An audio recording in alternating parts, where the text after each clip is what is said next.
Hey, this is Mad Movie Mark of the Mad Movie Mark Movie Review. Thank you for joining me as I review the 1932 romantic comedy Trouble in Paradise. Fui! Fui! And fui! Whoa, hold on. You haven't even seen the full review yet. How do you know if you're going to like it or not? If this is your first time joining me, I'm reviewing every movie in this book, The 1001 Movies You Must See Before You Die. Trouble in Paradise was directed by Lubitsch. It stars Kay Francis, Herbert Marshall, and Miriam Hopkins, and it is the movie with which the Lubitsch touch was coined. That is a film which is sophisticated, has witty dialogue, is elegant, has visual innuendo, is playful, and is subtle in approach. It is also a pre-code film, which means it openly depicts adultery, seduction, and moral ambiguity, and uses freedoms that were only available during the pre-code era. It also helped shape the romantic comedy genre and inspired future screwball comedies. Trouble in Paradise is based off a Hungarian play called The Honest Finder. Now, I thought this movie was exceptional. The acting is amazing. The characters all play off each other very well. They have fantastic chemistry together. The movie is very well written. It is absolutely hilarious. My only problem with the movie is the ending. I wasn't satisfied with how Madame Colet's story ends. Now, Madame Colet is played by Kay Francis, and to me, she reminded me a lot of Barbara Stanwyck, just the way she carries herself, the kind of allure that she has. When I was watching her on screen, the whole time I thought she was Barbara Stanwyck. Now, she is considered a lost actress of film, which means that her filmography, even though this movie, and I'm assuming all the other movies she did were great, I've only seen this movie with her, but her filmography is considered to be not that memorable and not that remembered. And I think that is incredibly sad, especially if all of her films are as good as this, because she is an absolutely amazing actress. I thought she did an incredible job in this film, as did Herbert Marshall and Miriam Hopkins. They all did a fantastic job. So when this movie opens up, we are introduced to Gaston. He is a master thief, and he is, I believe, is staying at a hotel, and he meets this girl named Lily, who is a pickpocket, and they fall in love once Lily realizes that Gaston has stolen a bunch of goods from a gentleman at the hotel, and the gentleman will come. He will be important later because he is one of the two suitors who are pursuing Madame Colet.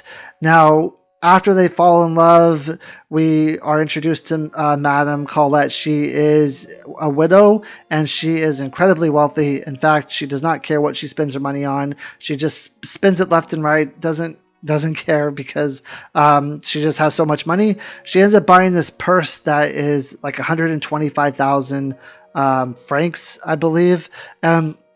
She loses the purse, and after she loses the purse, it is found by Gaston. He sees in the newspaper that there is a handsome reward, so he decides to return it. And when he returns it, he tells Madame Colet that he is a wealthy baron who is down on his luck. And at first, she's embarrassed to offer the money to him because he's like this wealthy baron. But he says, no, it's fine. I'm a bit down on my luck anyway, so I will go ahead and take your reward money, even though I probably would not have needed it in the past, even though he definitely does, because he is just a thief. Now, while she's getting him this money, she's opening up her safe and she pulls out a bunch of money, and he says, "Ma'am, you keep all this money in your safe?" And she's all like, "What, too much money?" He says, no, not enough money. You have to put all your money in your safe, which is probably my favorite line in the whole movie, just the way it's delivered. And the scene is hilarious, the way he says it.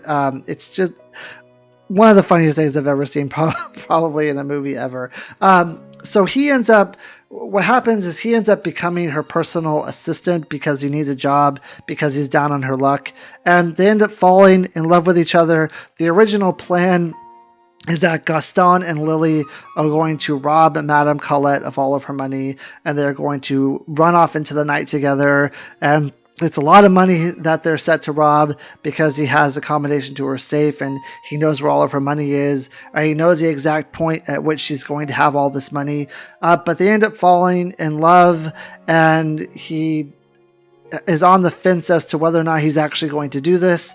At the same time, he's kind of running her business mostly into the ground, but he's running her business as well because she's gained so much confidence in him that she's allowed him to run her day-to-day business.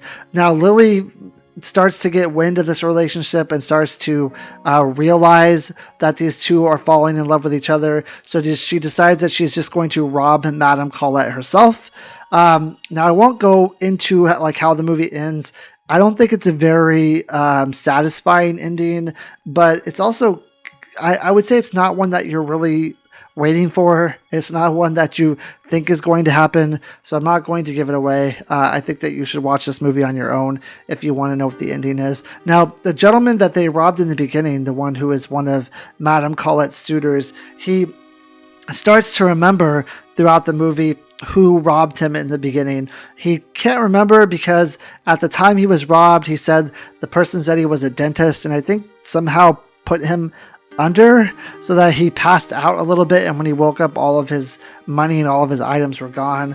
But he starts to slowly remember who it is who robbed him, and he eventually does remember that it's Gaston, and he tries to get news to Madame Colet that it's Gaston who robbed him, but she doesn't believe that this is the person because this is someone that she's fallen in love with, and this is someone that she trusts, and he's been running her business, and he's a baron and all this stuff. So she's kind of, I would say, she has these rose-colored glasses when it comes to the Baron because she's fallen in love with him. She's not had a lot of luck in the past when it comes to love. She has two guys who are kind of pursuing her, but doesn't seem like she's all that interested in them at all. And to be honest, they don't seem like they have that much going for them.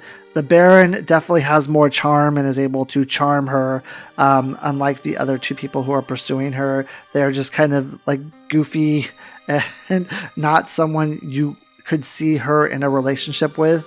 But my favorite part of this whole movie is just the chemistry that these three actors have with each other. Herbert Marshall has, first, in the very beginning of the movie, he's mostly with Lily, and they're just really playful together, and they're really fun thieves together, reminiscing and talking about what they've stolen and what they've done. It's quite fun. It's a really fun movie. And then when he ends up meeting Madame Colet, it becomes a little bit more serious. He becomes a little bit more focused on what he's doing, and there's more of a romantic side here. You can definitely tell he's more into Madame Colet, and he's wants to pursue a relationship with her more than he did Lily. I think Lily was just kind of the fun and the fact that they both share an interest in stealing things, and there's some sort of danger to that, where Madame Colet is, she's obviously financially stable, and it's just a better fit for him maybe. But he has great chemistry with both of them. I don't know how it's possible, but they all do a fantastic job together, and I just think the movie is really fun. Like I said, I'm not a fan of the ending, but it's funny.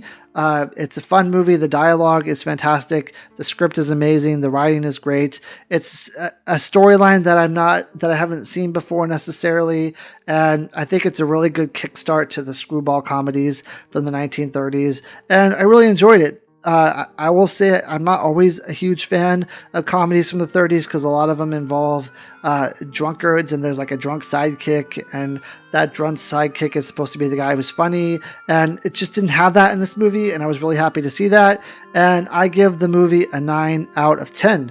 I hope you join me next time when I review the original Scarface from the 1930s. Thank you. Have a great day.